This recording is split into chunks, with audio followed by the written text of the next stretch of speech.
Well, let's get into some of the terrible news from the weekend or this past week. Okay. I mean, Well, what you? I'll go with the we'll start with Jacksonville, like what happened in Right. Jacksonville. Yeah. Because mine is a little bit more lighter. Yeah, okay, we'll So start with the heavy stuff first. Yeah, yeah, let's yeah, just yeah. rip the Band-Aid right off, I right? know. Right? So after Um, you. all right, so um, if you don't know, on Sunday there was a Madden tournament, which is for those of you who don't know, it's a game that's either on PlayStation, Xbox. EA Sports, I think, was throwing the event, and it was the top Madden players around the country that were coming together to play in this tournament. There's prizes, there's money, and during the competition, there was someone that came in and ended up shooting up the venue, which is it's awful, and we it's a it's a tragedy all around, and unfortunately, some people, not too many, but still people were killed, which is it's anyone if anyone dies or gets hurt, it's a tragedy because there should have been a little bit more security or at least something at this event. And what unfortunately comes place with a lot of these tragedies is instead of a time of mourning, it's the typical runaround of the same shouting points that get bantered about. You have the typical like, well, it's because gaming it causes it's all these violent games and blah blah blah blah blah. So in this case though, it's football, so it's not like it's not a violent game that they're all playing. And that's to me that's not really a good talking point because with gaming it's if you can't decipher between reality and fiction, and gaming is fiction, well, that's kind of maybe you shouldn't be playing games at that point.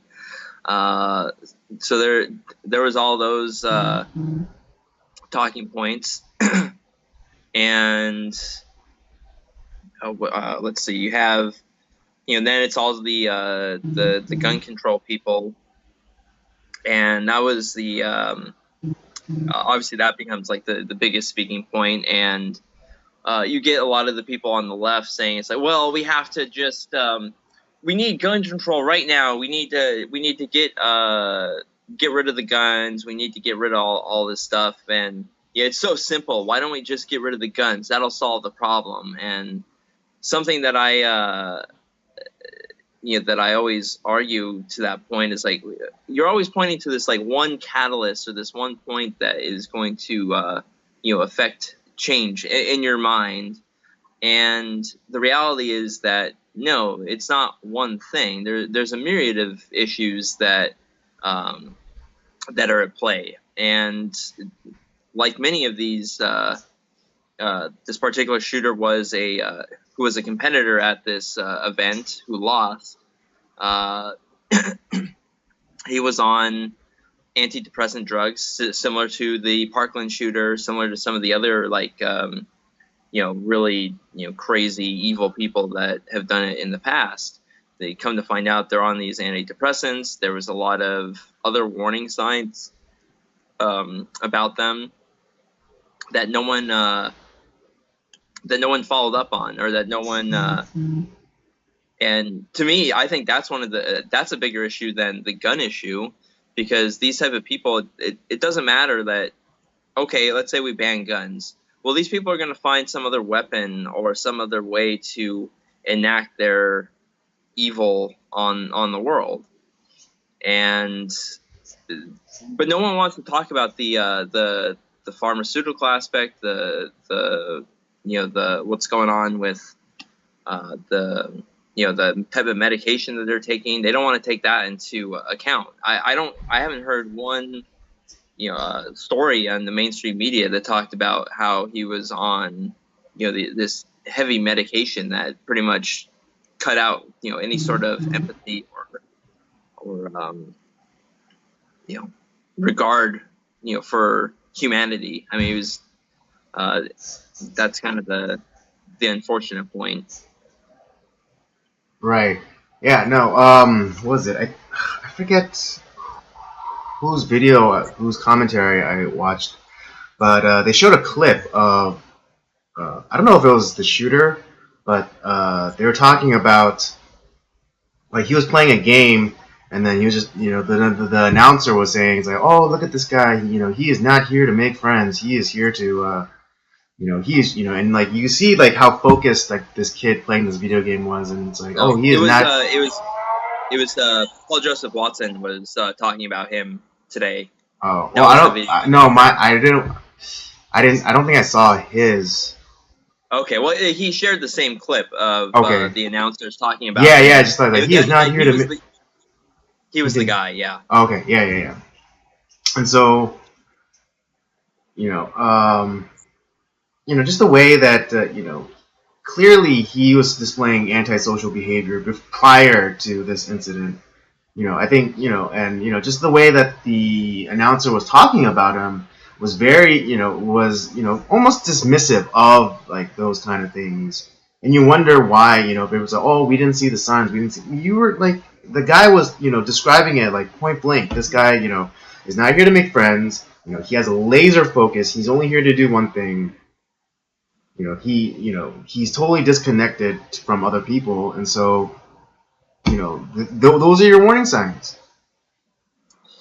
Yeah, and that's it.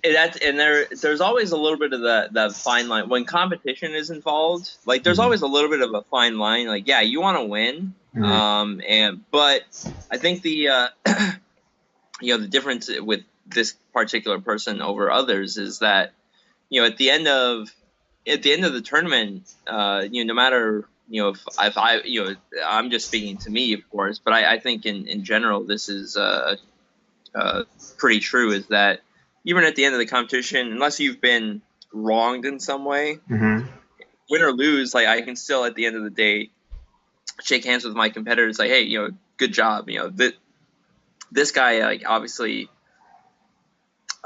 did not embody any of these things. They were saying it's like, yeah, we can't get him to talk on interviews very well, it's like very hard to get him to share anything, and it's just, yeah, there was a lot of those like warning signs. Sometimes we look back in hindsight and looks like, man, there was a lot of these signs that we just completely ignored.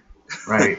Yeah. And I mean, on the other side, you have some of the more well-adjusted. Like, I'm specifically thinking about that one guy who was he was a professional gamer, and he was dating that Mexican weather girl, Yannick Garcia. Yeah. And then that ass though. But it came out that he broke up with her, and like he said, like, oh, I'm breaking up with her because I need to focus on my career, my the way I make money. And and playing a video game, and people were like going, how the is like this is what's wrong with men today, or men today, they prioritize video games over women. But it's just like, this guy makes money off of video games. He gets a fat paycheck for playing a game, and he is serious about his career, his job. Just as a a surgeon, if it was a surgeon who broke up with like his girlfriend, no one would give a shit. It's like, oh, I really need to be focused. I really, I can't, and he also said, like, they broke up mutually, and they both agreed that because they weren't even spending that much time together anyways, because he's in New York and she's in Mexico City. Right. So they're doing a long distance thing. And like yeah, and like they of course they quickly brandish the label of crazy onto him, but then also like but then they also slap they're a little slower to slap the label of crazy on him though. Right, and if the if the script was flipped and like she left him to pursue like her career, and obviously she was serious about her career too, which is Right. good on her. Yeah, because I mean, And yeah, it's she like, does the oh, weather, and like she's a she also feminist. does like and She's a she also hero. models. Yeah, and it's like she's a hero for doing that. Like, oh, she chose her career over being with some guy. It's like it would have been like a champion story, but when it's the other way around, it's how he's so crazy. How could he give this up? Like, well, maybe there was a lot of incompatibility with where they wanted to go in life, and yeah, the guy is making really good money. Yeah, I mean, what was it called? He plays Call of Duty, right?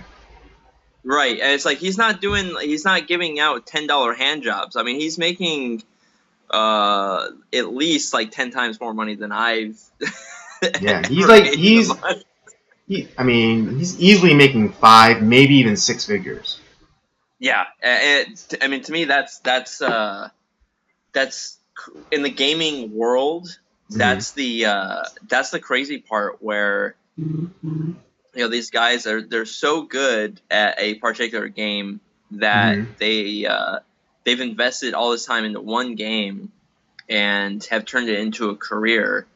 And obviously, for any gamer, that's the dream. I would love to make money playing games, but I'm also like, when it comes to like the top tier of gamers in the world, man, I don't hold a candle to those guys in talent.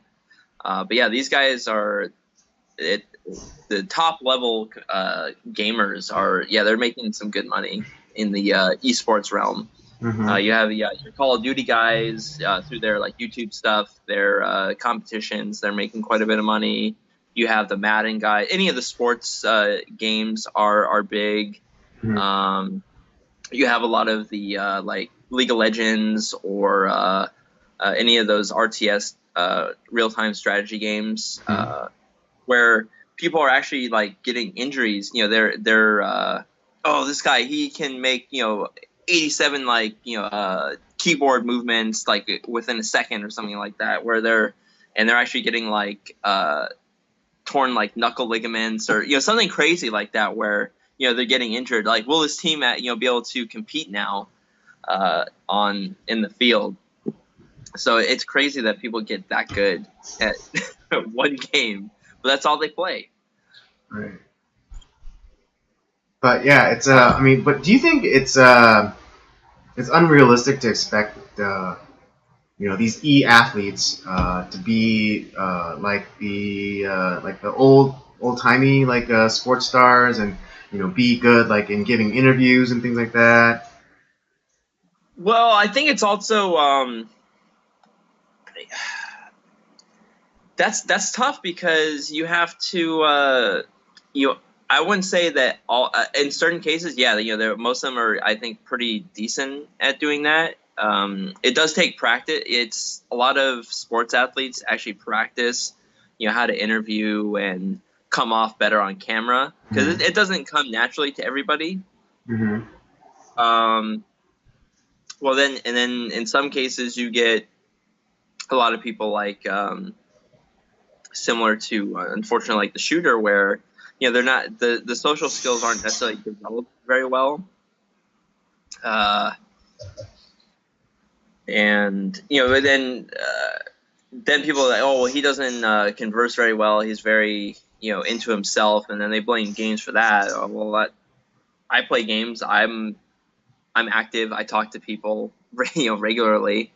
I don't let it completely consume my life. It's an aspect, but yeah, I don't know. That's tough because everyone's different. If you don't do like a lot of interviews, it's you can kind of come off as very awkward and just someone that doesn't really want to Like, oh yeah, I don't think he's not a good interview, so like they end up not getting interviewed again. So I think a lot of times like with people that aren't used to it, it takes practice. You just have to have practice. Right. I mean, yeah, most people think that as soon as the camera comes on, then they'll be fine. But even when we started doing this, and the podcast, we weren't exactly what is it, Walter Cronkite or Yeah. It took some time, and we've gotten a lot better. We definitely gotten There's a still lot like a better, lot of but things there's I want to still improve on. a lot of room to improve. Yeah. There's always like ways I'm trying to find ways to improve, to make it easier to for you to edit and kind of give us nice clean cuts, good transitions. Mm-hmm. But that's we've only been doing it for a short time, and that just comes with experience and practice, and honestly making mistakes, and that's the best way to learn is through failure. Word. It's not what we're doing isn't life or death, so making mistakes is bound to happen. Yeah. Plus, it's easier to make mistakes when your audience is smaller. True. Yeah, and I admit that. I'm not gonna be like, oh man, we have so many subscribers. We don't. But that's okay, because now this is the time that we can say like crazy shit and make mistakes and all that other stuff. On the way to being competent. We're the chippy up and comer. Yeah, exactly. We're the upstarts. Yeah, but to bring it back to the topic of Jacksonville, Mm-hmm.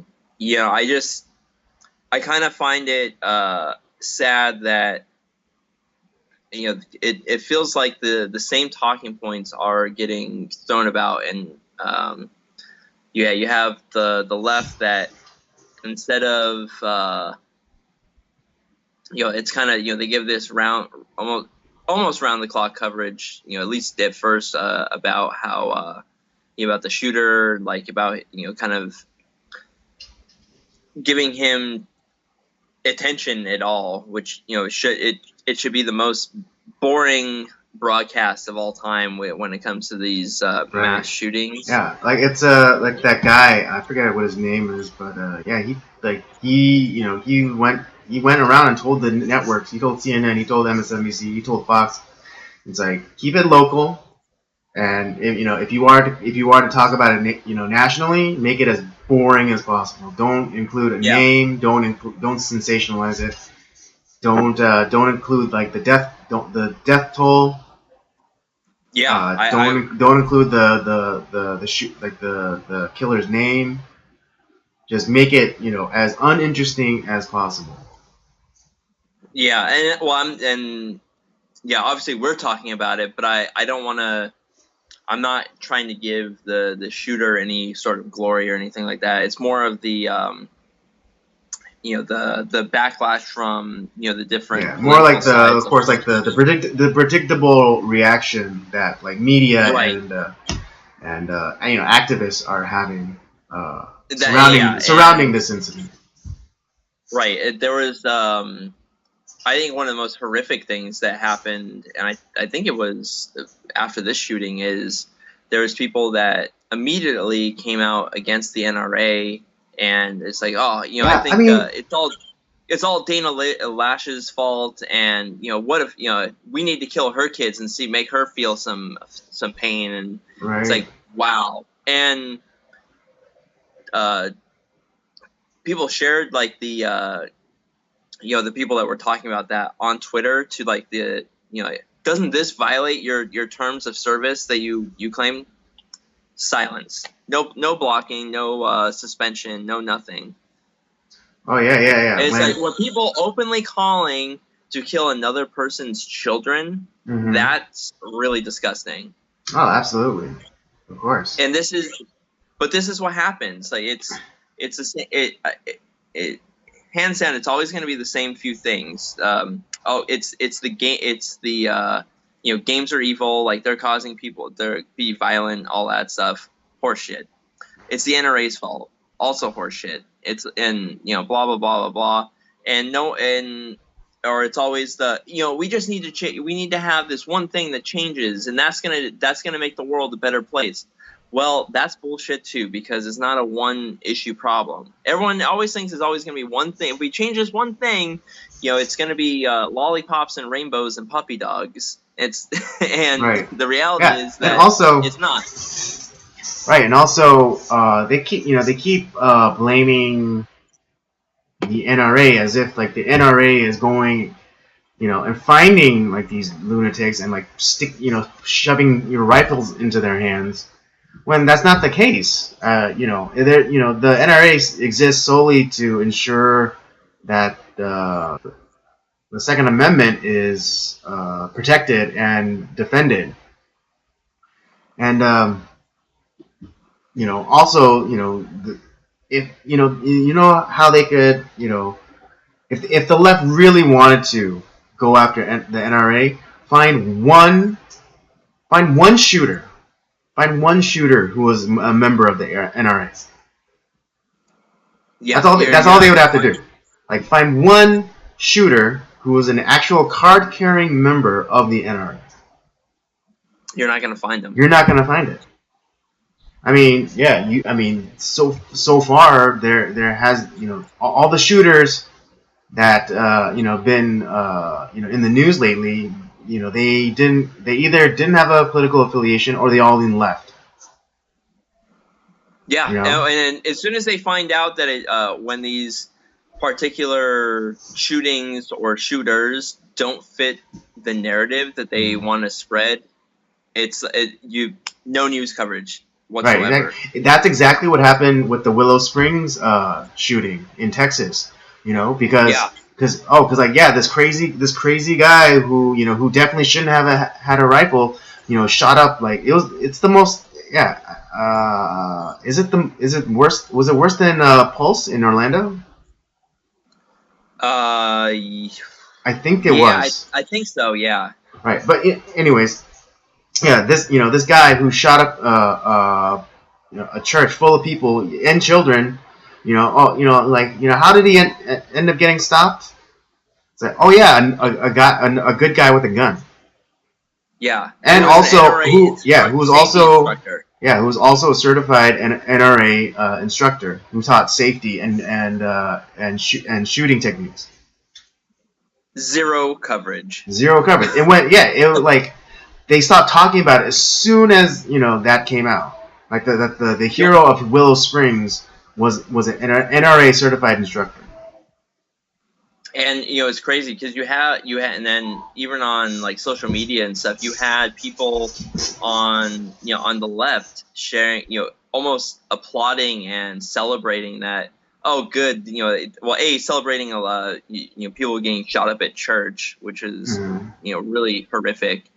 It was an attack against Christians for one, and then it's like, oh well, the only sad thing is that not more people didn't die at that church. It's like, wow, that's pretty really horrific stuff. And that's like and then again you kind of tap Twitter or Facebook on the shoulder. It's like, hey, doesn't this violate terms of service? And then just they take a quick glance. It's like, no, it's cool. Like I said, when it doesn't fit the narrative that people want to put on mainstream media, oh well, then it's zero coverage, not important, not anything. Yeah, and it's ridiculous. I mean, because they said they keep saying the government should take away the guns. The government should take away the guns. Well, right now, and then they also say that Trump is Hitler. But right now Trump is the government. Trump is the government, and and if Trump is literally Hitler, then you want to have Hitler have all the guns? Yeah, well, that's the logic for you. Yeah, it hurts my brain. It really does. It's just like think, just like, you know, it's like that. It's like that thing that Gavin McGann said. It's like, just think it through. Think it through. You know, you want this one thing, but then you also, you know, but it leads to this thing, which will ultimately end up in that thing. It's goldfish memory. You know, that's essentially what it is. People have a 3-second attention span, and then they forget, and then they shout about something else that contradicts. Right? Yeah, and I mean, yeah, like I mean, a little off topic, but like the whole Trump impeachment thing. You know, it's like, okay, like, so you impeach them. It's like, then what? Then you get President Mike Pence. Yeah, and who you say is even more evil than. Yeah, you say is even more evil because he wants gay conversion therapy mandatory. You know, and he wants to bring prayer back in public schools. Oh God. And before that, you know, it was it's always the next person that they don't like is he's the most evil person, you know, ever. You know, it happened to you know, like Mitt Romney, it happened to McCain, it happened to George W. Bush. It's so on and so forth. It's just pretty much. Yeah, crazy stuff. Crazy stuff. But I don't want to give the that shooting any more coverage, even with our small viewership. It's like, I don't want to. I'm not gonna. Wait, was he killed? He was killed, right? I believe so. Yeah. Okay. So we can celebrate, which it's yes. At least he's dead. But yeah. But the thing is, I really think that the issue that is at hand that does not get talked about enough is that I think it's nearly all of these people have been on some sort of antidepressant medication that is fucking up their minds, if they weren't already fucked up to begin with. And it's altering where they have no empathy, no emotion, no nothing. They're just a vessel at that point. And to me, it's a vessel of evil that. But I think a greater issue is a lot of these shooters come from fatherless homes. I mean, that's another aspect too. Yeah, that also doesn't get talked about enough either. Yeah, I mean, like Nicholas it's not Cruz, just one thing. the Aurora guy. Yeah, Parkland, Aurora. What else? I'm not saying like they're all, but vast majority of these shooters come from fatherless homes. Yeah, and like I said, it's not one thing. I'm not saying it's just the medication, but yeah, it's the bad home situation. It's there's no. To be honest, there is a huge attack on males in masculinity.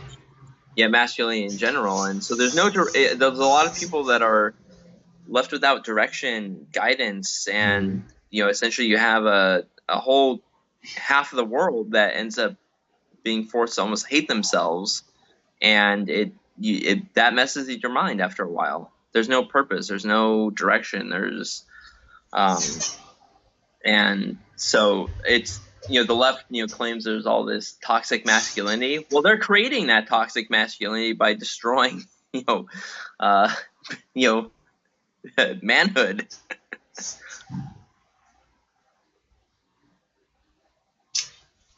True. I mean, because like the same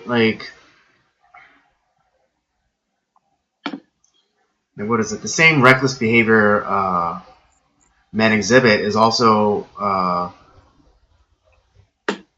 or what is it? Yeah, the same kind of like reckless abandon that men have, and that causes them to do like crazy acts of physicality. Also, is the thing that pushes men to run to burning buildings or to storm up a hill, in war.